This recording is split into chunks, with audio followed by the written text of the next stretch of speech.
Well, welcome everybody. You know, I don't have a lot of guests, but we're having a friend of mine, Catherine Whitcher, who is an absolute expert in all things IEP, from mastering your IEP as a parent, but also in a leadership perspective, in what's going on in your school, what's going on in your organization that's supporting our neurodivergent different learners. And we're going to dive into what's wrong with your kids' 504 and IEP, and what are those signs? And most importantly, what the heck do you do about it when you are listening to this show and you realize maybe my kid's IEP or 504 isn't as good as I thought. So, welcome, my friend, Miss Catherine. Oh, I'm so excited to be here today. Yeah, I'm so excited to have you because you are just a wealth of knowledge about all things to support kids educationally, and really how organizations, educational organizations, can restructure their organization to have more effective leaderships that just trickles down and benefits every single person, from the teacher to the student. But we're really diving into this. Has been something back in the day. You know, I used to do neuropsych testing, and everyone always thinks you have an IEP or 504, it's good. Yeah. Right? Yeah, that's the thought. It's like, okay, I have the document, I can breathe now. Yeah. And they assume that all the right things are in there. Now, some of the people who are listening are like, Dr. Rowe and Catherine, no, we already know it's not working, right? But I would love to hear from you. You know, what are some of those signs that parents should be on the lookout for from, you know, what's actually happening with their learning? We can talk about some of those health and mental health behavioral signs, but what are some of the signs that parents should look out for to say, maybe this 504 and IEP isn't getting the job done? Yeah. So here's the thing. A 504 and an IEP, first and foremost, needs to be future focused. We need to look at really preparing a child for further education, employment, and independent living. So I'm not a lawyer. I can't give you legal advice, but I definitely tell you where to look inside of ideal law and inside of purpose and findings of ideal law. So that's for our IEPs. It's going, to just blanket, lay it out there that this entire document is supposed to meet your child's unique needs and to prepare them for further education, employment, independent living. So the first big kind of red flag for me that happens when I know that something's not working is there's usually a lot of things that are happening with the child's, behaviors, just what's happening. They're melting down. They don't want to go to school. They don't want to do these things. And I want to look at the document and say, are the right things in there? Like, are we looking at what is going to prepare them for the future? Because I'm not going to waste time fixing something that's not going to be a long-term help for the child. The same And thing. can I just say amen on that? Because when I used to sit around in the room, you know, I think parents are so grateful that they're getting any kind of help that they don't know that they should be future focused, right? I know that they are internally future focused because they're worried their kid's going to live in their basement and, you know, never make it to college and all those other things because they see the struggle up the hill. But I used to always go into these meetings and say, well, how does this affect them in middle school or high school? And, you know, I would get such pushback.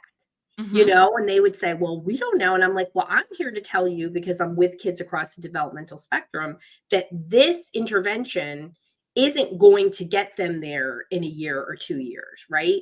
And so for parents, right, so a big red flag, right, is that this intervention isn't going to support them later in life, right? Right. How do parents really know that? How do they understand that? How can they educate themselves about the link between the intervention today and future success in whatever area?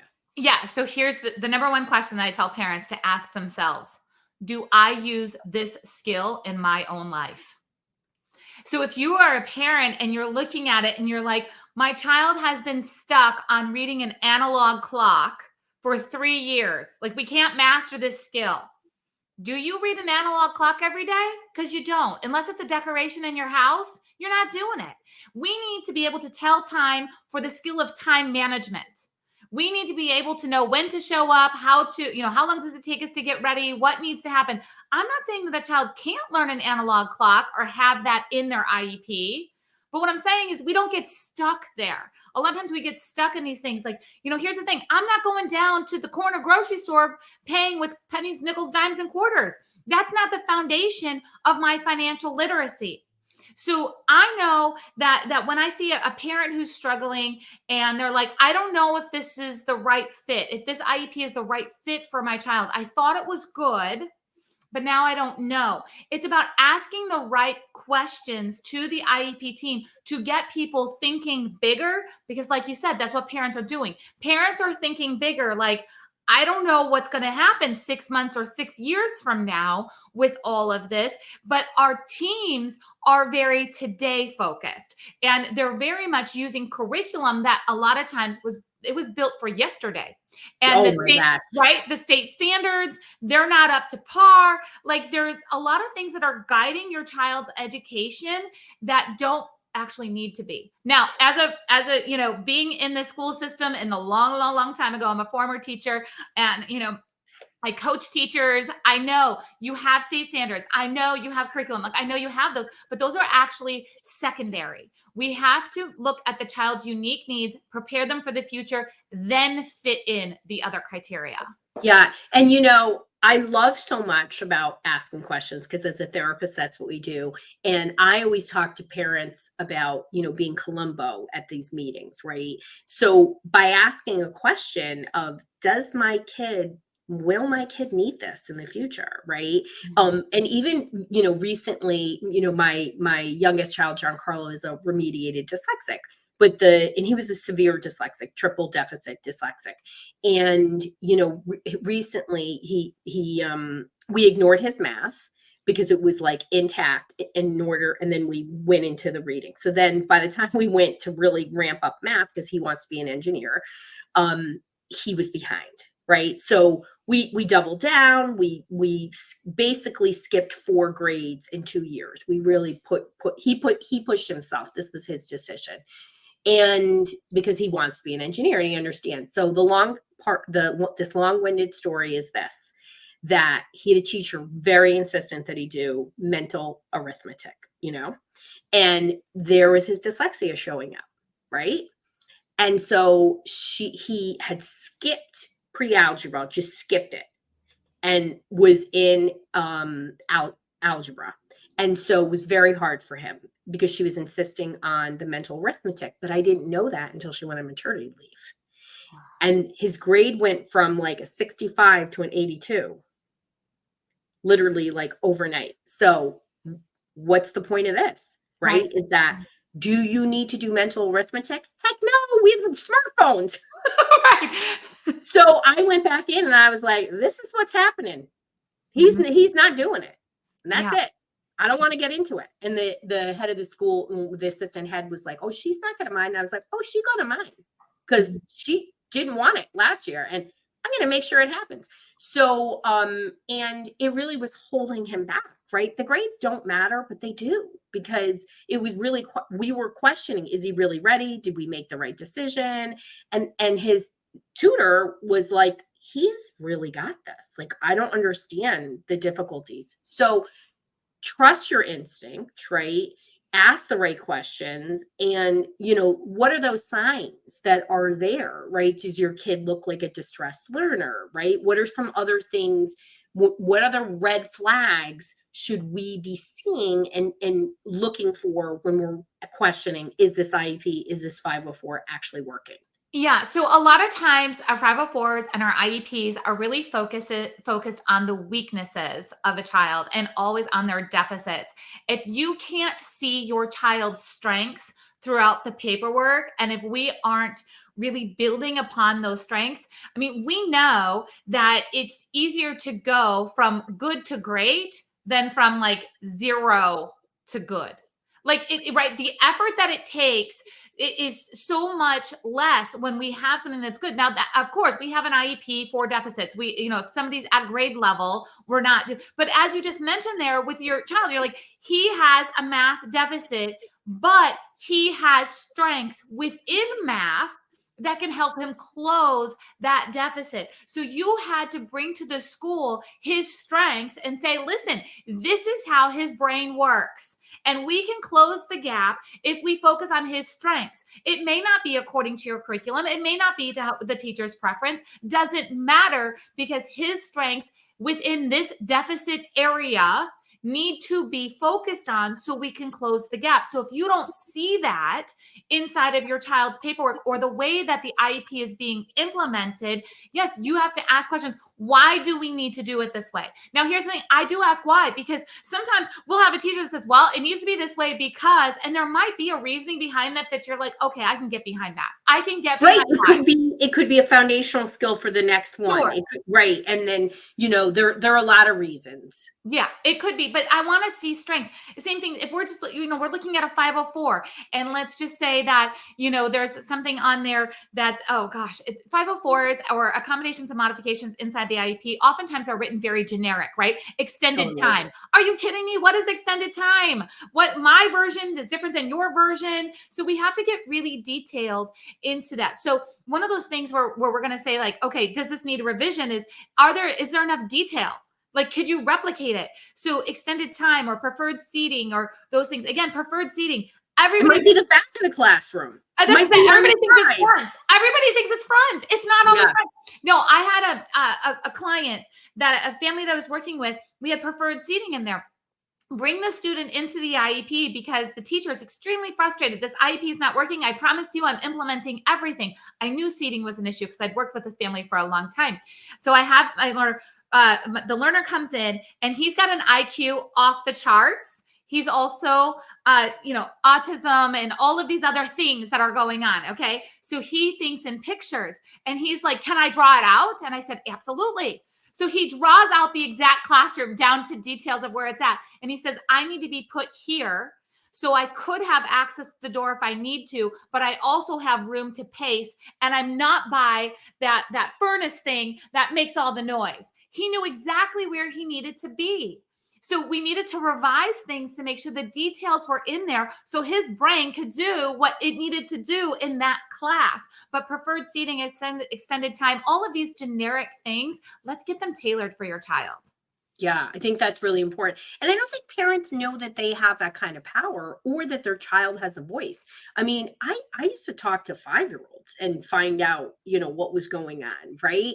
Mm-hmm. And you may need help, right? You may need an advocate, you may need a psychologist, whatever is going on, depending on what your kid's communication is or your own communication with your child.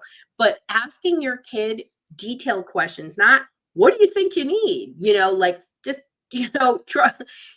Let's talk about the classroom. Is the temperature right? Is there noise? Is there what happens here? You start cueing them and breaking down, you're able to get a better sense of what it is. And you can get more. I don't think parents realize that they have that ability to ask for very specific things. Yeah. And that is one of the greatest failures I see in IEPs and 504s is a lack of specific accommodations, modifications, but also goals, right? Yeah. Generic goals that don't really have good measurement systems. I mean, that's a whole other topic of conversation, right? Yep. Your kid those goals have to be measurable.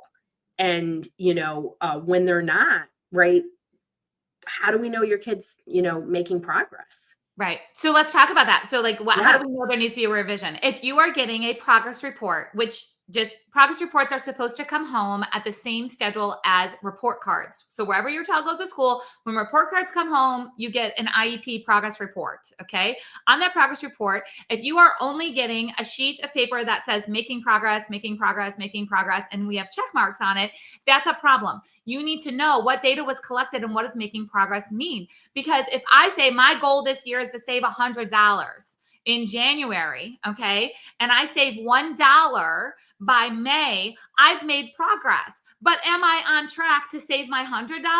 No, I'm not. No, you're not, Catherine. No, I'm not. I can't even save $100. So I need to make sure that making progress, do we have the data? So we need a revision in what data is being shared, how it's being shared, what the conversation is. When we see something like a progress report, and the other piece that you talked about is you said that parents don't necessarily know, how strong their voice can be. And a lot of people think you have to get louder to be stronger, and you don't. You need to put it in writing. And the best place for you to look. So I'm going to give homework to all your listeners. I got to give homework.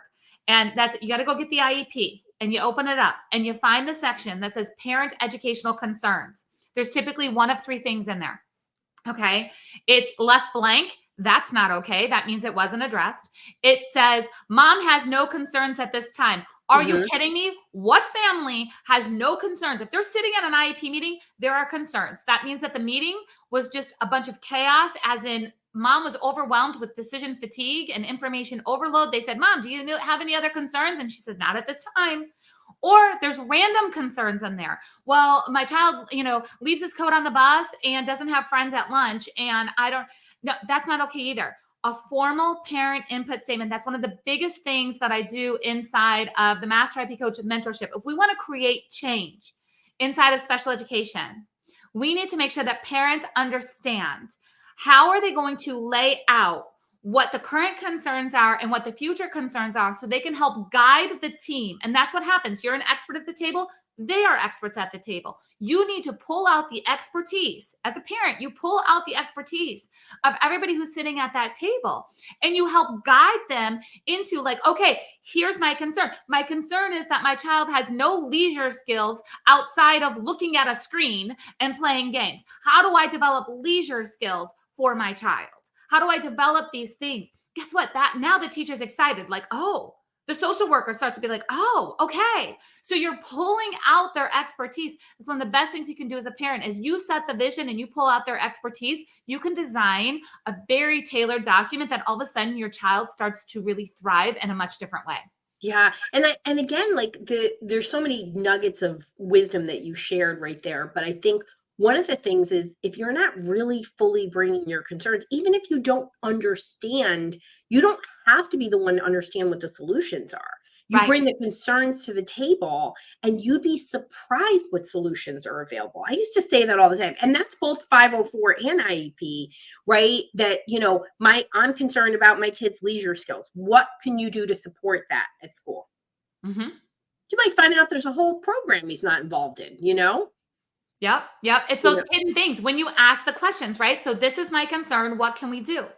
And again, leisure skills, they are part of an IEP because they prepare a child for further education, employment, and independent living. When you're living independently, you need to figure out what to do with your time. You're not always occupied. You need leisure skills in our life for our own mental health, right? We need leisure skills in our life for that. So that's something that needs to be brought to the table. And when it comes to that 504, dig deep into those. A lot of times they're just surface level. They're just scratching the surface. They're kind of just okay, fine, we'll do these things because, the child's been diagnosed with something. And so we need to do these generic supports. No, they can be just as in-depth as an IEP. The difference is there's not going to be goals and there's not going to be typically any specific services on that 504, but the rest of it absolutely can be in-depth.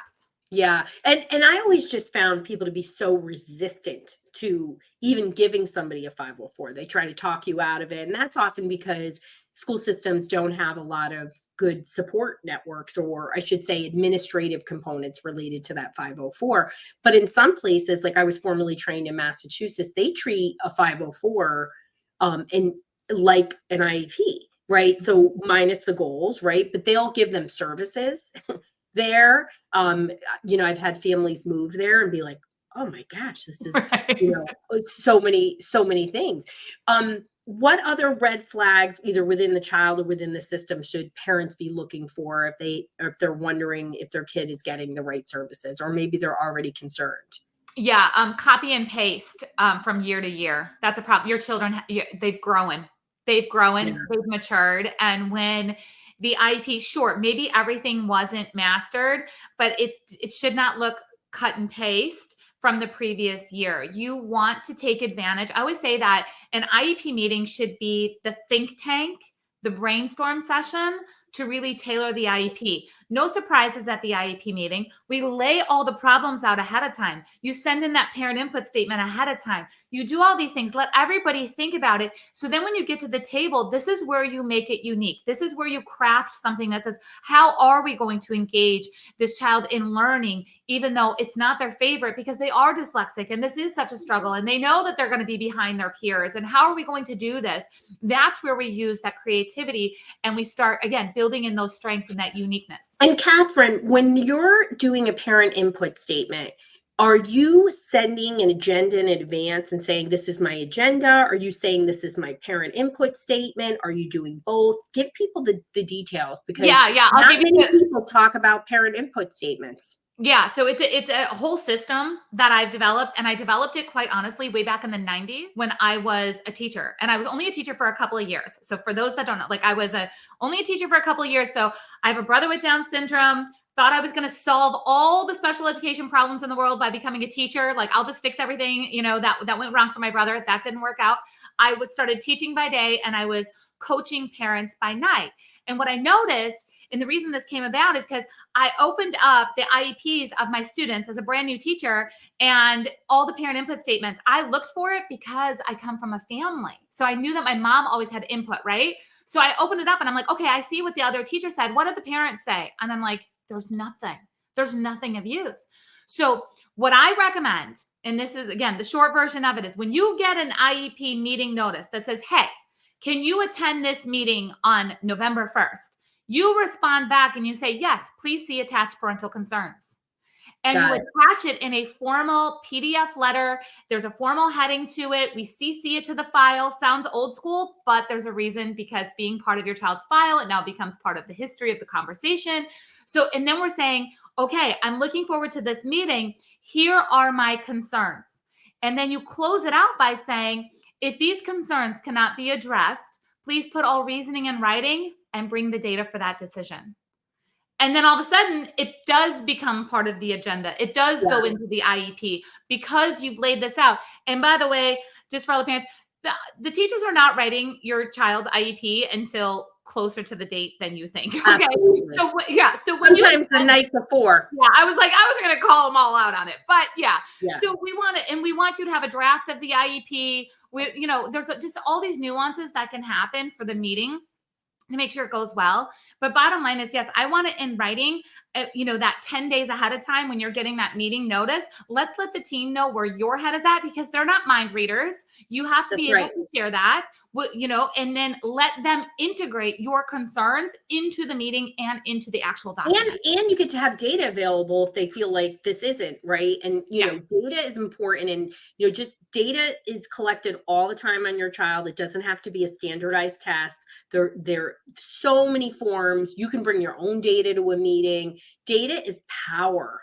And you have more access to data than you realize, right? Yeah. And I think that is probably one of the most missed opportunities, and sometimes these IEPs, the cut and paste IEPs, I love that you call it that, is because there's no proper data being collected to show why this is or isn't working, right? Well, it's not working if you're cutting and pasting, right? The whole IEP, for sure. That's such a fantastic piece of advice. And when you say CC the file, just so everyone's clear, it means in that email, you are literally writing CC permanent file. Mm-hmm. So that way they know to put it in there. You document, and then document some more. Right. Absolutely. And, whenever I'm training staff, I let them know, like, this is a good thing. When a parent learns how to write a formal letter and CC that to the file, when they know how to communicate with very distinct words that are in alignment with ideal law, that are in alignment with their child's needs. You want the clear communication. It makes your job easier. Don't be scared by the formal letters. That just means that we're let's get on the same page and go. Yeah. And the meetings are so much better because everyone's prepared. You get your questions answered. It's none of this, oh, well, we'll have to have another meeting on that. And then these things drag out, Catherine, over the whole year. And then, the next thing you know, it's April and your kid hasn't moved an inch because the pieces aren't there. And you're right. It gives the staff time to really get the information, think differently, and come up with an appropriate response, versus just having, that 45 minutes if you're Yeah. lucky. Yeah. Um, If you're it, it, lucky. if you're lucky. What other, outside the system, right, of what you're talking about is, things that are going on in an IEP, in a 504, what other concerns, whether it's behavioral, emotional, learning frameworks, what other red flags should parents be looking for? I think that one of my biggest frustrations is that a school who's kind of just stuck in a rut, they're doing things the way it's always been done. And I call those bad habits in special education. Those are bad habits. It's a huge issue for me when we're not looking at the child and all of the other resources that the child has been accessing. So there was a time, and it still happens all the time, we're like, okay, so you have your child in tutoring. Great. The tutor can do what she needs to do, and we're going to do what we need to do. And we're making the child work twice as hard because we're not, again, getting an alignment for the family and what's happening. Now, I'm not saying that the school needs to be 100% flexible to all the things that are happening on the outside either. It is, we're talking about a public school system. There are limitations. This is not all like sunshine, unicorns, rainbows. Let's get the school on board with every alternative, therapy or every strategy or everything. But we do need to take them into consideration, and we should see those things documented in the IEP as part of who the child is and what is happening in their life. So if it's an isolated, this is just at school and this is all we can do, and we put our blinders on and this is just how it is, that's a problem. Yeah, for sure, for sure. And it is important to, at least notice, all the things and document the things that parents are doing as well. I would find, behaviors that would be red flags for me for kids would be, school resistance, somatic signs, belly aches, headaches, all of these things that reflected school was hard for them.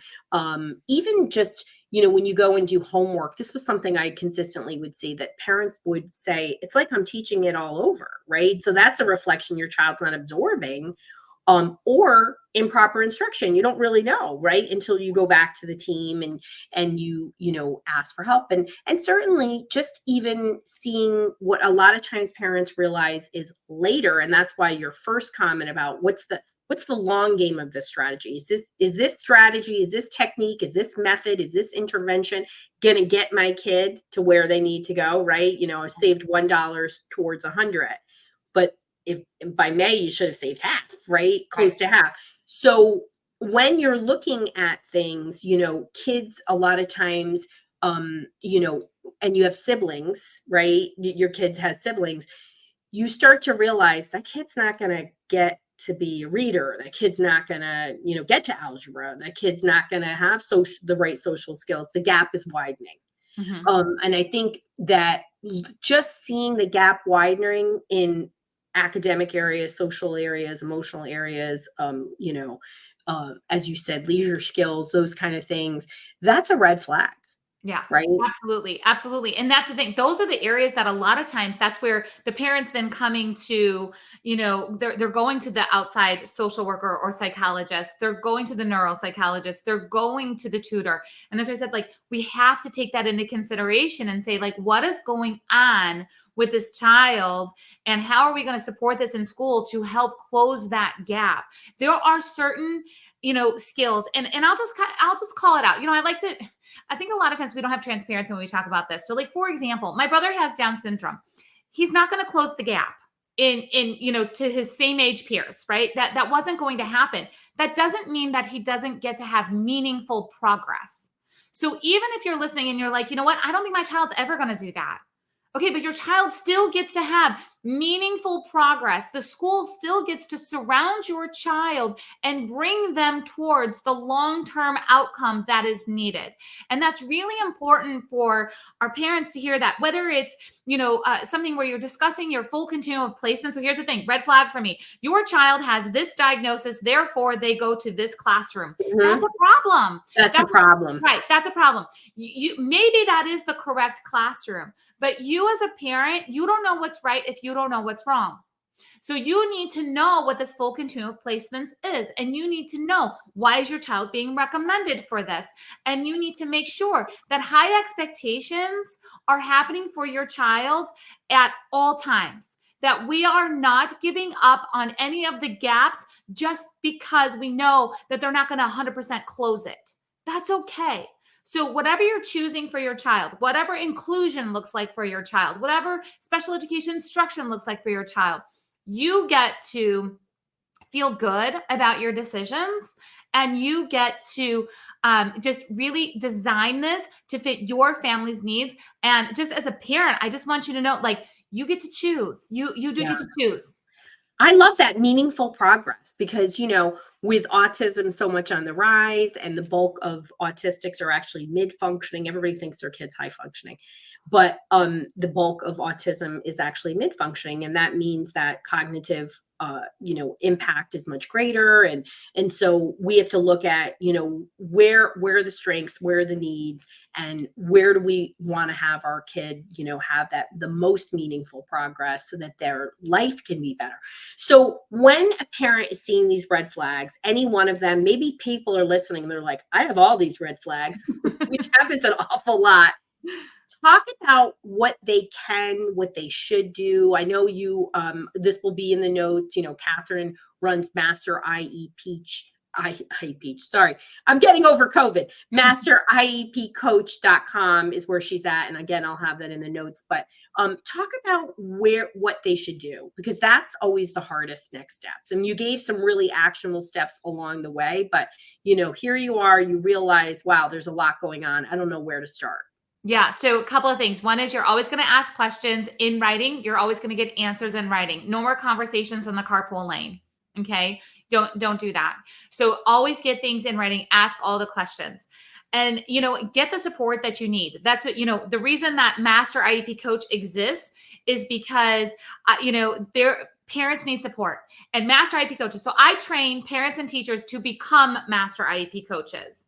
That I've been doing this for decades, and I can't help everybody one-on-one. And sometimes you just need that one-on-one person who's going to be able to pick through the document, learn what's going on, and help you through that. So get the help that you need to have a sounding board to help. A lot of time what Master IP coaches do is they ghostwrite for parents. They ghostwrite the letters. They send them to the parents, and the parent sends it in. So it's still you. You are still the constant. You are the constant in your child's education. So, you learning to have that voice and ask the questions, get them in writing, knowing what to say and how to bring out the best in the team, even through the sticky conversations that can get ugly sometimes. Yeah, We got to bring out the best in everybody. Yeah. And have that. So get the help that you need, ask all the questions, get it all in writing, and make sure that you're listening to your intuition of what your child needs next. I do have to say, a lot of times this is what happens right after this conversation. People will say, can I ask for, and then they'll name what they want to ask for. Can I ask for this? And I always say, you're an adult. You can ask for anything you want. Yeah. Now, how you ask for it, who you ask for, what are our chances of getting a yes? Don't be afraid to ask for things. Start asking. That's how we create change. And what's nice about, putting your parent concerns in advance, right? You're not going in hot. You're taking some time to really think about things, process it, list it out. And again, you don't have to know the solutions. If you think there's some solutions that possibly could be helpful, you could say, I would like to discuss X, Y, and Z as a possible, whatever. You can have that. And then people are just much more prepared. I find it to be much less adversarial. Absolutely. Because nobody likes to look stupid in a meeting. And so when you bring up these big concerns and people are just not prepared, often instead of saying, I didn't know that was an issue for you, I'm not prepared for that, sometimes it just leads to really uncomfortable, on conversations and anger. I've been in a lot of good meetings in schools, and I've been in a lot of bad meetings in schools, Yeah. right? I'm sure you have too. Yeah. And so it gives them that advance notice, and you can be better prepared yourself, because you're not on, oh, when can I interject this thought, and you can pull out, does everybody had a chance to review the statement, you Mm-hmm. know? Mm-hmm. I always used to go around and look, oh, you haven't reviewed the statement? Oh, let's read it. Yeah.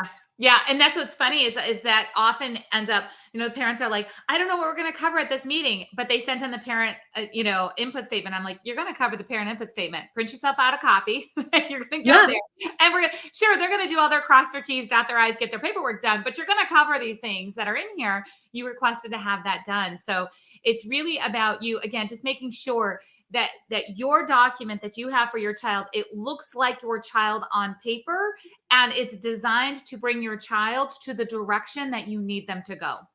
Yeah. Even if you're not even sure that Right. direction, but Right. you can say, like, I want my kid to be a reader. I want my kid to have better friends at Right. school. I want them to be able to keep their hands to themselves. Like, whatever it is that, I always call these linchpin behaviors, right? Like, these are the things that are really holding your kid back.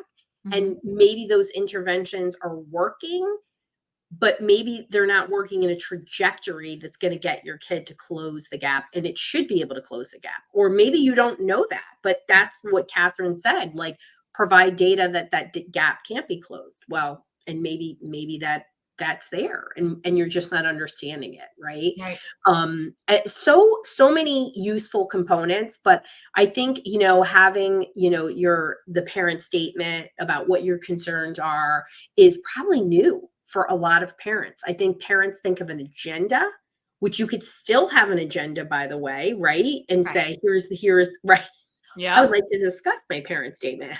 Right. Yeah. Right. But this is a different level of really you getting into your child's needs and asking for assistance. And when you go to this meeting, if it's IEP, there are legalities. If it's 504, there's legalities if you are in disagreement of the outcomes, right? We're not going to go into all parts of that. That's a whole other conversation, right, Catherine? Absolutely. But there are many laws to protect students. And I think that is also surprising to parents, that they don't realize how much the laws actually are in the rights, of the student. And that's why the documentation is so important, because you need your documentation to get you through the mud when that happens. And I think most of the time, I'm always amazed at how scrappy schools can be and putting together, good stuff. And I think what holds people back, honestly, having, been in and out of IEP meetings, 504 meetings for 3 decades, is a group think mentality, Mhm. where that school does things in a certain way and that's it. And if your child's needs don't fit that, they're like, "Meh, this is what we got to offer."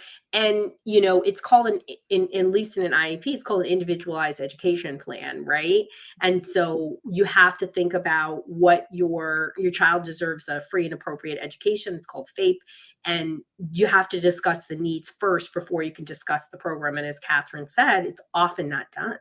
Right. So, that's why I love these conversations, because have really empowered parents to really start to say, okay, yeah, maybe my kid's program isn't really, Yeah. what it should be. And there actually could be more support in hopefully a really good conversation, Yeah. right? Yeah. And it's important for parents to understand that teachers are often not taught this either. You would assume that No, they are, yes. but teachers and admins. So Master IB Coach programs are built for parents, teachers, admins, and therapists. Because if we're going to work together, we need to learn together and learn from each other. And having, I have a bachelor's degree and master's degree and 5 teaching certificates. Nobody taught me these things. These Mhm. were things that I had to learn how to develop so I could get the best things for my students when I was a teacher. Then, like I said, I kind of accidentally built myself a career on the outside, helping, parents and schools through the IEP process. And it's really, these are things that when I have teachers come through a Master IEP Coach mentorship with me, they're like, why did nobody tell me? I just thought the parent was yelling at me for no, what happened is the parent went and got some training, and then the parent brought it to you, and you're like, whoa, why is the parent all on fire? So just know that if you're a parent and you bring these questions to your team and they look at you like, what is she doing and why is she being like this? They have not been educated many times in what needs to happen. So you now become their guide in what needs to get done. That's awesome. Yeah, absolutely. And it is really so true that teachers don't learn these things. And most of the time, it's like anything else, neurodivergent kids, kids with wired differently, at least 1 in 2 people in America got one. So they have their own personal experience, and that's how they learn, right? Mhm, mhm. These components. And in the rare components, like, I live in Connecticut and, we're in the Northeast. Our school systems are much better than other places, right? I mean, it just is. I've been around. People come to me from all over the United States. People will say, what district should I move to? It's all based on the leadership and Yeah. what's happening in that school system and the level of training and understanding and willingness to have conversations that are, you got to remove the personalization component, because a parent is coming in about their child's needs is not a critique of the teachers. It's about their child's needs. Yes. And that is And so so, key. People take it so personally. And I'm like, so take personally, personally what you're teaching their child. yeah. That's like the most personal thing. So Mhm. like it's personal to them. They Yeah, literally are trying to partner with you and you're not seeing it because you have hurt feelings over the way that they said it. But they're yeah, trying to partner with you. That's my favorite thing, is to go in from this leadership standpoint and raise parents up to become leaders, not just equals, right, leaders. right. Everybody at the table, leader, expert, because leaders bring out the best in others. So if we can get focused on how do we work together to bring out the best in this child, it's going to be such a different outcome. And I'm gonna tell you, when I'm in places where, I don't do that anymore, don't call me. But when I would be in places where it was like that, it was, like, amazing. Yes. And, like, you would go to another district where the kid had, like, a quarter of the same issue, and it was like, you had to have boxing gloves on. So, that knowledge is power, and how we communicate to each other is a big part of that. And that, to me, your parent statement is part of your communication. So I love that. This has been an awesome conversation. I hope people walk away in this conversation and feel inspired to take a second look, a third look, a fourth look at your kid's IEP, your 504, have a sense of where to start. And, I already said this, Catherine, she's part of Master IEP coach.com. We'll have that. If you are looking for solutions, you go to drroseann.com/help. And that's going to give you access to the right solution for where you're at. It's also going to give you our newsletter and great value driven emails, insider specials, and different components. But I just want to say thank you for all your work. I've known you for a long time now. And every time I have a conversation with you, I learn. And so I really appreciate that. And, Catherine is a wonderful resource, and hopefully it inspires you to take action for your wired differently kid too.